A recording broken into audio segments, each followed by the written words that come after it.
नमस्कार, स्वागत है आप सभी का आपके अपने YouTube channel rainbow science circuit पर। आज हम लोग क्लास 9th के जीव विज्ञान बायोलॉजी के पहले चैप्टर जीवन की मौलिक इकाई the fundamental unit of life को पढ़ने जा रहे हैं। और पिछले क्लास में आपने कोशिका की संरचना के अध्ययन के क्रम में देखा था कि कोशिका की संरचना को मुख्य रूप से 3 भागों में बांटा गया था। जो पहला भाग था कोशिका की रचना का, वह था कोशिका झिल्ली या प्लाज्मा झिल्ली, जिसके बारे में आपने देखा था कि यह कोशिका को चारों ओर से घेरे रहती है, सुरक्षा प्रदान करती है। और जो दूसरी रचना थी उसके बारे में हमने जाना था, वो केंद्रक था, न्यूक्लियस था। और फिर केंद्रक के बाद आपने तीसरी रचना पर आई, और वो तीसरी रचना क्या थी? कोशिका द्रव्य, साइटोप्लाज्म।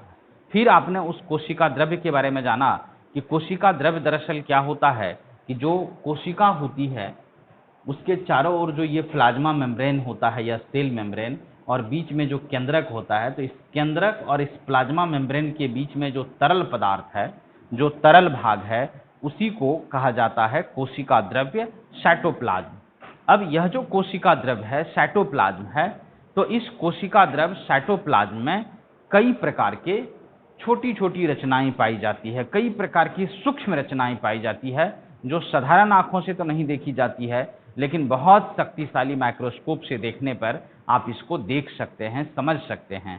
तो उसी छोटी छोटी रचनाओं को, जो कोशिका द्रव्य के भीतर बहुत ही सूक्ष्म रचनाएं पाई जाती है, उसी को कोशिका अंगक कह सकते हैं। कोशिका अंगक का मतलब यह हो गया कि कोशिका का ही भाग है वह। जैसे हमारा शरीर है, हमारे शरीर में कई अंग हैं, हाथ, पैर, मुंह, नाक, आंख, दांत, बहुत सारे अंग हैं जिसका अलग अलग कार्य है। और हमारे जीवन को सुलभ बनाने के लिए, सरल बनाने के लिए इन अंगों का ठीक से कार्य करना भी काफी आवश्यक होता है। तो ठीक उसी तरह से यहाँ जब कोशिकाओं का अध्ययन होने लगा विस्तार से, तो ऐसा देखा गया कि कोशिका में क्या होता है कि जो केंद्रक और ये कोशिका झिल्ली है, इसके बीच में जो कोशिका द्रव्य है, साइटोप्लाज्म है, तो इस साइटोप्लाज्म में, इस कोशिका द्रव्य में कई छोटी छोटी सूक्ष्म रचनाएं पाई जाती है। इन्हीं सूक्ष्म रचनाओं को कहा जाता है कोशिका अंगक या कोशिकांग, सेल ऑर्गेनेल। और आज के क्लास में हम लोग इसी कोशिका अंगक पर चर्चा करेंगे।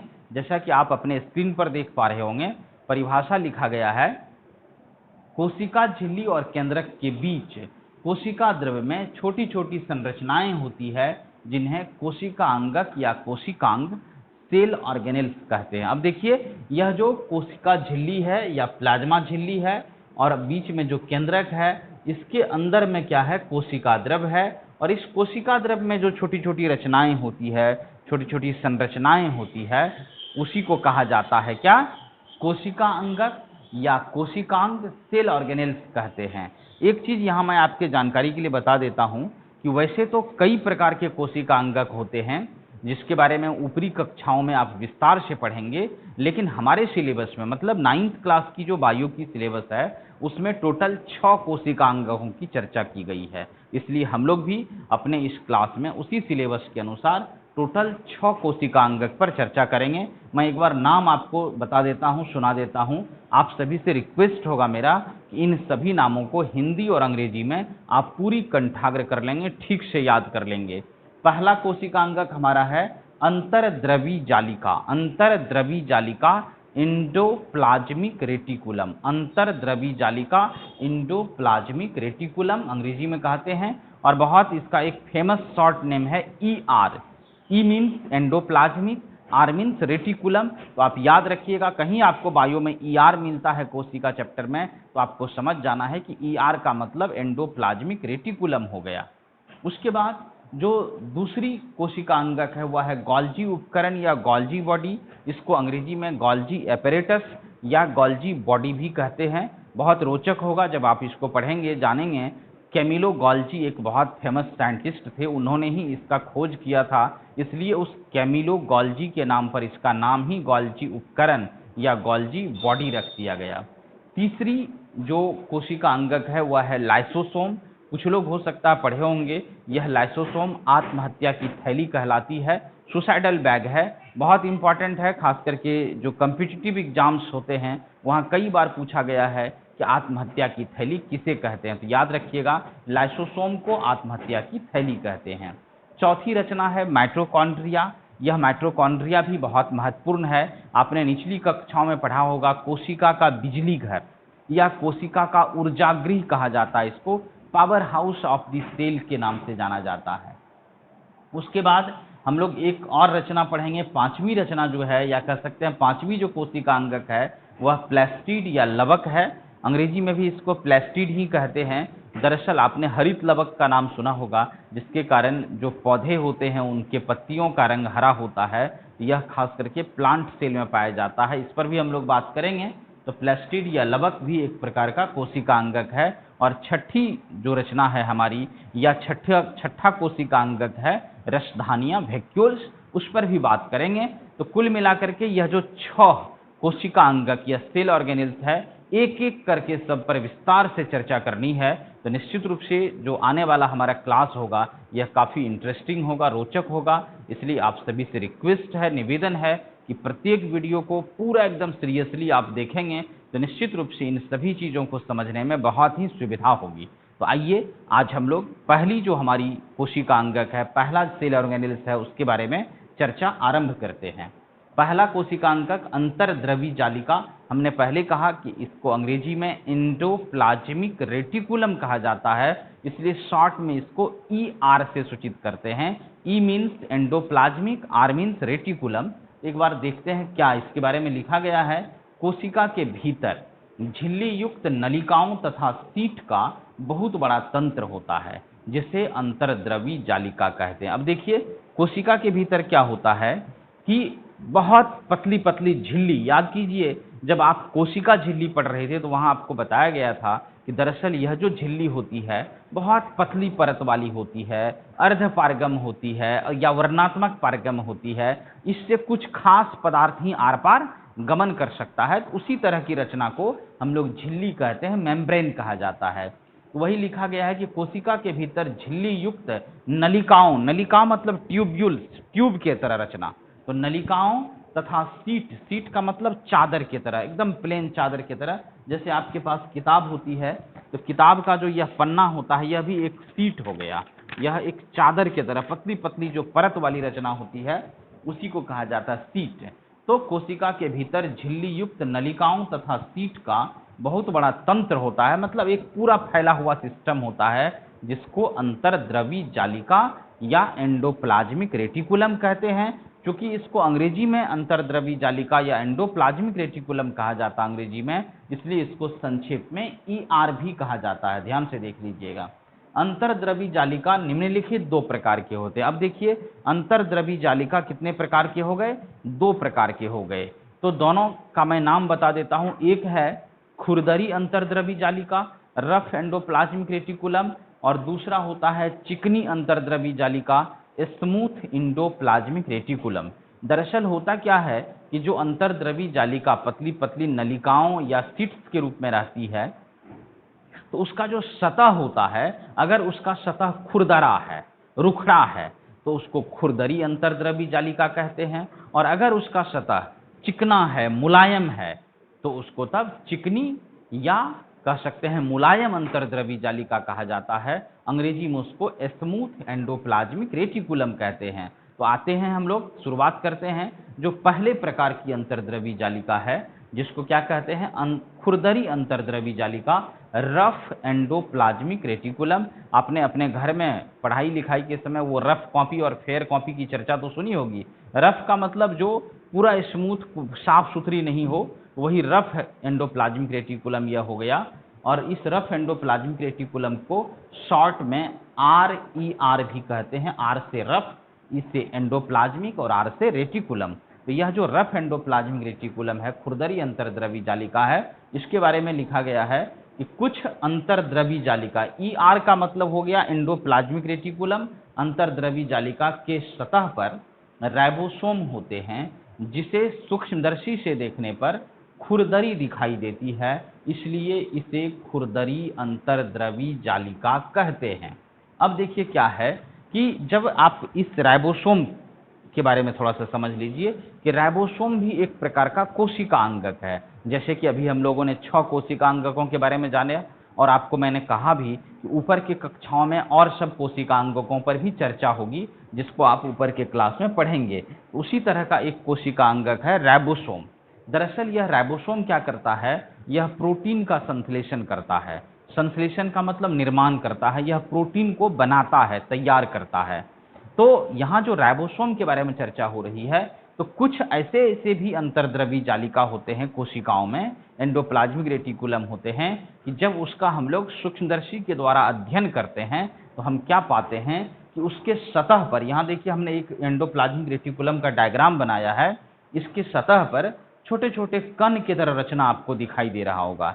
ये जो छोटे छोटे कण की भांति रचना है, वही कण है राइबोसोम का। और यह राइबोसोम भी एक सूक्ष्म, एक छोटा सा कोशिका अंगक है, और इसका मुख्य काम है प्रोटीन का निर्माण करना, प्रोटीन का संश्लेषण करना। तो जिस अंतर्द्रवी जालिका पर या जिस एंडोप्लाज्मिक रेटिकुलम पर राइबोसोम रहता है या राइबोसोम पाया जाता है, तो राइबोसोम चूंकि छोटे छोटे कण के रूप में रहते हैं, तो उस राइबोसोम नामक कण के कारण क्या होता है, उसका सतह खुरदरा हो जाता है, उसका सतह रफ हो जाता है। और सतह खुरदरा होने के कारण जो यह अंतर्द्रवी जालिका होती है, यह क्या हो जाता है, खुरदरी हो जाती है। इसलिए इसको जब माइक्रोस्कोप से देखते हैं तो यह खुरदरा दिखाई देता है, और खुरदरा दिखाई देने के कारण ही इस अंतर्द्रवी जालिका को खुरदरी अंतर्द्रवी जालिका या रफ एंडोप्लाज्मिक रेटिकुलम कहते हैं, और इसको संक्षेप में RER कहा जाता है। अब देखिए, जब इस खुरदरी अंतर्द्रवी जालिका या रफ एंडोप्लाज्मिक रेटिकुलम के सतह पर राइबोसोम होगा, तो कहीं न कहीं इस राइबोसोम का भी कुछ कार्य तो होता होगा, कुछ न कुछ योगदान तो राइबोसोम का भी होता होगा सजीवों के लिए। दरअसल यह राइबोसोम, हमने पहले कहा आपको, यह प्रोटीन बनाने वाला कोशिका अंगक है, प्रोटीन का निर्माण करता है, प्रोटीन सिंथेसिस करता है, प्रोटीन का संश्लेषण करता है, जैसे आप समझें इस चीज को। तो प्रोटीन आप जानते हैं सभी सजीवों के विकास वृद्धि के लिए बहुत ही आवश्यक पोषक तत्व होता है। तो यह राइबोसोम क्या करता है, प्रोटीन बनाता है, प्रोटीन का संश्लेषण करता है, और राइबोसोम के द्वारा जो प्रोटीन तैयार किए जाते हैं, फिर उस प्रोटीन को यह RER जो है, रफ एंडोप्लाज्मिक रेटिकुलम, यह उसका ट्रांसपोर्ट करता है। यहाँ लिखा गया है कि RER पर उपस्थित राइबोसोम, RER मतलब हो गया रफ एंडोप्लाज्मिक रेटिकुलम, खुरदरी अंतर्द्रवी जालिका पर उपस्थित राइबोसोम प्रोटीन का निर्माण करता है। RER इस प्रोटीन को कोशिका के अन्य भागों में पहुंचाता है। अब देखिए, जितना भी प्रोटीन तैयार होता है, उस प्रोटीन को फिर कोशिका के दूसरे भागों में तो ले जाना होगा, तो वह कार्य भी करता है कौन, RER या रफ एंडोप्लाज्मिक रेटिकुलम। तो यहाँ डायग्राम भी बना दिया गया है। इस डायग्राम से भी आप इस बात को अच्छे तरीके से समझ सकते हैं कि जो RER होता है वह क्या करता है कि प्रोटीन का निर्माण करता है, क्योंकि उसके सतह पर कौन रहता है, राइबोसोम रहता है, और वह राइबोसोम जो प्रोटीन का निर्माण करता है, उस प्रोटीन को यह RER आसानी से कोशिका के भिन्न भिन्न भागों तक ले जाता है, पहुंचाता है। तो इस प्रकार से हम लोग पहली प्रकार की जो अंतर्द्रवी जालिका थी उसको क्लियर कर लिए। मुझे उम्मीद है कि आपको ये सारी बातें समझ में आ गई होगी। अब हम लोग आगे दूसरे प्रकार के अंतर्द्रवी जालिका पर आएंगे, और दूसरी प्रकार की जो अंतर्द्रवी जालिका है उसका क्या नाम है, उसके बारे में हम लोग जाने। उसका नाम है चिकनी अंतर्द्रवी जालिका, स्मूथ एंडोप्लाज्मिक रेटिकुलम। और एकदम सीधी सी बात है कि उस चिकनी अंतर्द्रवी जालिका जो होती है उसके सतह पर राइबोसोम नहीं होता है, इसलिए उसको हम लोग चिकनी अंतर्द्रवी जालिका कहते हैं। तो आइए हम लोग शुरू करते हैं, उस दूसरे प्रकार के अंतर्द्रवी जालिका की चर्चा करते हैं। तो हम लोग चर्चा कर रहे थे, जो दूसरे प्रकार की अंतर्द्रवी जालिका होती है उसको हम लोग चिकनी अंतर्द्रवी जालिका या स्मूथ एंडोप्लाज्मिक रेटिकुलम कहते हैं। और यह जो चिकनी अंतर्द्रवी जालिका है, स्मूथ एंडोप्लाज्मिक रेटिकुलम है, हमने पहले आपको कह दिया कि इसके सतह पर राइबोसोम नहीं होता है, मतलब कोई कण नहीं पाया जाता है, और कण नहीं रहने के कारण इसका सतह चिकना होता है। और चिकना दिखने के कारण माइक्रोस्कोप से जब इसको देखते हैं तो यह चिकना दिखाई देता है, इसलिए इसको चिकनी अंतर्द्रवी जालिका कहा जाता है। देखिए लिखा गया है कुछ ER मीन्स एंडोप्लाज्मिक रेटिकुलम अंतर्द्रवी जालिका, के सतह पर राइबोसोम नहीं होते हैं, इन्हें सूक्ष्मदर्शी द्वारा देखने पर यह चिकना दिखाई देता है, इसलिए इन्हें चिकनी अंतर्द्रवी जालिका कहते हैं। अब देखिए ये चिकनी अंतर्द्रवी जालिका हो गया। यहाँ डायग्राम भी आप देख रहे हैं कि इससे पहले वाला जो खुरदरी अंतर्द्रवी जालिका था उसके सतह पर छोटे छोटे राइबोसोम के कण थे, लेकिन इसके सतह पर कोई रचना नहीं है, इसलिए यह देखने पर, माइक्रोस्कोप से देखने पर चिकनी दिखाई देता है, इसलिए इसको हम लोग चिकनी अंतर्द्रवी जालिका कहते हैं। अब यह क्या सब योगदान देता है, इसका क्या भूमिका है हमारे जीवन के लिए, उसको जानते हैं। लिखा गया है यह SER स्मूथ एंडोप्लाज्मिक रेटिकुलम, यह जो SER है वसा या लिपिड अणुओं के निर्माण में सहायता करता है। अब याद कीजिए जो RER था, रफ एंडोप्लाज्मिक रेटिकुलम, उसके सतह पर जो राइबोसोम था वह प्रोटीन के निर्माण में मदद करता था, और यह जो SER है स्मूथ एंडोप्लाज्मिक रेटिकुलम या चिकनी अंतर्द्रवी जालिका, तो यह जो क्या करता है, यह वसा या लिपिड अणुओं के निर्माण में सहायता करता है। और इसके अतिरिक्त एक बहुत ही महत्वपूर्ण इसका योगदान है। देखिए लिखा गया है कशेरुकी वर्टिब्रेट्स वर्ग के जंतुओं के यकृत के कोशिकाओं में उपस्थित SER विष तथा दवाओं के निराविषीकरण डिटॉक्सिफाइंग में महत्वपूर्ण भूमिका निभाता। बहुत महत्वपूर्ण चीज है। आप भोजन करते हैं, कई बार कुछ जहरीला खाद्य पदार्थ भी आपके शरीर के अंदर चला जाता है, हो सकता है कुछ कीड़े मकोड़े हम लोग खा लेते होंगे, या छोटा मोटा कोई जहरीला यौगिक पॉइजनस पदार्थ खा लेते हैं, विषैला यौगिक खा लेते हैं, तो हर एक बार हमारी तबीयत खराब नहीं होती है, मृत्यु नहीं होती है। हमारे शरीर में प्रकृति ने इस प्रकार का रचना दिया है कि उस जहरीले पदार्थ को हमारा शरीर खुद ब खुद डिटॉक्सिफाई कर देता है, निराविषीकरण उसका कर देता है, मतलब विष के पावर को समाप्त कर देता है। जो विषैला यौगिक है उसके जहर को समाप्त कर देता है। इसी क्रिया को कहते हैं निराविषीकरण, डिटॉक्सिफाइंग करना। तो जितने भी कशेरुकी वर्ग के जंतु, आपके मन में होगा कि ये कशेरुकी क्या है, तो बायो में ही हम लोग जब तीसरे चैप्टर पर आएंगे तो वहां जहां जीवों का वर्गीकरण है पढ़ने के लिए, वहां आप जानेंगे कि संसार में जो सजीव है उनको कई वर्गों में बांटा गया है, उसी में से एक प्रकार है कशेरुकी। दरअसल कशेरुकी वर्ग के जंतु उसको कहते हैं जिसमें रीढ़ की हड्डी होती है। ये पीठ के ठीक बीचों बीच आप देखे होंगे रीढ़ की हड्डी, गाय भैंस में भी होती है, हम लोगों में भी होता है, कुत्ता बिल्ली में भी होता है। ये सभी कशेरुकी वर्ग के जंतु हैं। वर्टिब्रेट्स एक वर्ग है जंतुओं का, तो उसके बारे में हम लोग तीसरे चैप्टर में विस्तार से बात करेंगे। तत्काल समझिए कि मानव की ही बात करें कि मानव, गाय, भैंस, कुत्ता, बिल्ली, जितने जंतुओं में रीढ़ की हड्डी होती है, पीठ के ठीक बीचों बीच हड्डी रहती है, उसी को कशेरुकी कहते हैं, वर्टिब्रेट्स कहा जाता है। और वर्टिब्रेट्स वर्ग के जो जंतु होंगे उसमें लीवर होगा, यकृत होगा। हमारे शरीर में भी यकृत है, भोजन को पचाने में बहुत महत्वपूर्ण योगदान होता है उस यकृत का, लीवर का। और लीवर में का निर्माण भी कोशिकाओं से होता होगा, और उसके कोशिकाओं में, मतलब लीवर के कोशिकाओं में जो SER होगा, स्मूथ एंडोप्लाज्मिक रेटिकुलम या चिकनी अंतर्द्रवी जालिका होता है, वह क्या करता है, जो हमारे शरीर में विष या कभी कभी कोई गलत दवाई भी हम लोग खा लेते हैं तो उसका भी इफेक्ट हमारे शरीर में होता है, तो उस दवा और विष को निराविषीकरण कर देता है, उसके जहर को खत्म कर देता है। यह बहुत महत्वपूर्ण भूमिका है चिकनी अंतर्द्रवी जालिका या स्मूथ एंडोप्लाज्मिक रेटिकुलम का। इसी से जुड़ा हुआ एक छोटा लेकिन बहुत महत्वपूर्ण टॉपिक है, इसको भी देख लेते हैं, जिसका नाम है झिल्ली जीवात जनन।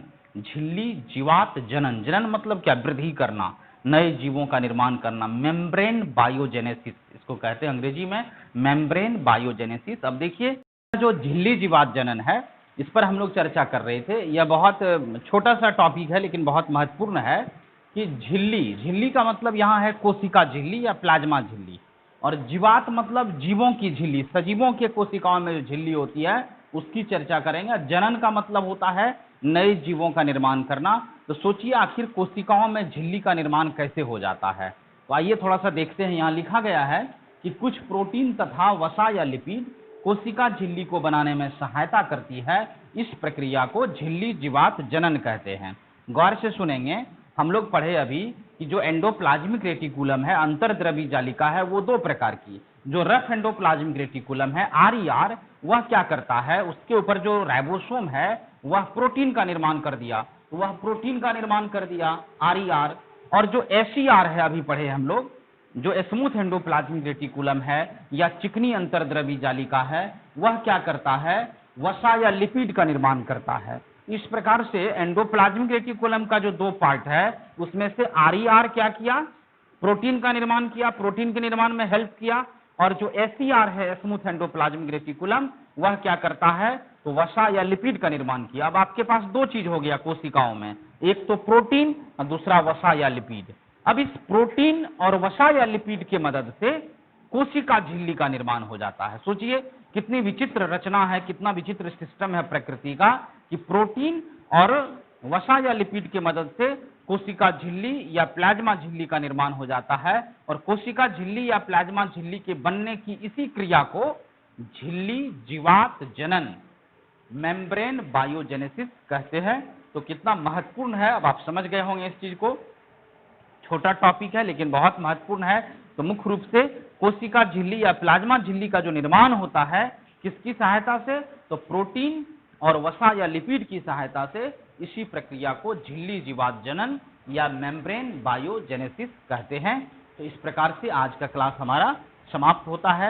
आज के क्लास में हम लोग मुख्य रूप से कोशिका अंगक पर चर्चा किए, फिर कोशिका अंगक के प्रकार को देखे, उसमें से पहले प्रकार का जो कोशिका अंगक था अंतर्द्रवी जालिका, उसको जाने, और फिर अंतर्द्रवी जालिका के प्रकार को भी आपने देखा कि एक खुरदरी अंतर्द्रवी जालिका रफ एंडोप्लाज्मिक रेटिकुलम, और दूसरी चिकनी अंतर्द्रवी जालिका स्मूथ एंडोप्लाज्मिक रेटिकुलम। इस पर भी हमने विस्तार से बात किया, उसके उपयोग को जाना, और अंत में झिल्ली जीवात जनन को भी पढ़ा। तो मुझे उम्मीद है कि आपको ये सभी टॉपिक, थोड़ा सा वीडियो लंबा हुआ लेकिन आपको ये सभी टॉपिक समझ में आ गया होगा। आप अपने घर में ठीक से इस वीडियो को देखेंगे, समझने का प्रयास करेंगे, नोटबुक में इसको लिखेंगे भी। और अगर वीडियो आपको पसंद आई होगी, बातें अगर समझ में आई होगी, तो कृपया आप वीडियो को लाइक कीजिएगा, अपने दोस्तों के बीच इसे अधिक से अधिक शेयर कीजिए, उन्हें बताइए चैनल के बारे में, ताकि वो भी घर बैठ करके विज्ञान की समुचित पढ़ाई कर सके। खास करके वैसे लोग जो चैनल पर नए हैं, अभी तक चैनल को सब्सक्राइब नहीं किए हैं, उनसे भी मेरा निवेदन होगा कि आप चैनल को सब्सक्राइब कर लें, ताकि जैसे ही हमारा वीडियो अपलोड होगा तो आपके पास अविलंब नोटिफिकेशन चले जाए और आप समय पर क्लास का आनंद ले सकें, क्लास से लाभ प्राप्त कर सके। बस इसी उम्मीद के साथ फिर मिलेंगे अगले वीडियो में, और चर्चा होगी इस कोशिका पर। अभी बहुत कुछ इसमें बचा हुआ है पढ़ने समझने के लिए। तब तक के लिए आपसे विदा लेते हैं। धन्यवाद। जय हिंद।